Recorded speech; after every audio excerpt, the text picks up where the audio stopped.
காலையில் ஏந்திருந்து கோலம் போடலான்னு வாசலை திறந்தப்போ நான் பார்த்தது இந்த அழகான கோலம் தாங்க. எதிர் வீட்டு ஆண்டி வந்து பொறுமையாக இருந்து குட்டியாக ஒரு கோலத்தை ரொம்ப அழகாக போட்டிருந்தாங்க. அந்த ஆண்டியோட பொறுமையாக கண்டிப்பாக அப்ரிஷியேட் பண்ணியே ஆகணும்.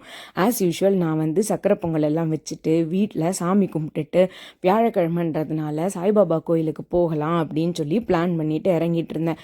அப்போ தான் அடுத்த வீட்டில் உள்ள ஆண்டி கால் பண்ணிட்டு, நான் வந்து வெண்பொங்கல் வைக்கிறேன், அது நான் உனக்கு ஷேர் பண்ணுறேன், சக்கரை பொங்கல் நீ எனக்கு ஷேர் பண்ணுறியா அப்படின்னு சொல்லி கேட்டாங்க.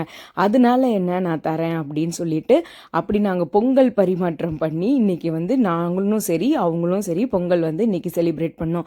நங்கநல்லூரில் ஆஞ்சநேயர் கோவிலும் இருக்குல்ல, இன்னைக்கு என் ஹஸ்பண்டுக்கு கொஞ்சம் டைம் இருந்தது. அதனால நாங்கள் சாய்பாபா கோயிலுக்கும் போயிட்டு ஆஞ்சநேயர் கோயிலுக்கும் போயிட்டு தான் வீட்டுக்கு வந்தோம். நங்கநல்லூர் போயிட்டு ஷாப்பிங் பண்ணாமல் எப்படி வர முடியும்னு சொல்லுங்கள்.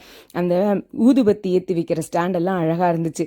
அதுலேருந்து ஒன்று வாங்கிட்டு தான் நான் வீட்டுக்கு வந்தேன். அனைவருக்கும் இனிய தைப்பொங்கல் நல்வாழ்த்துக்கள்.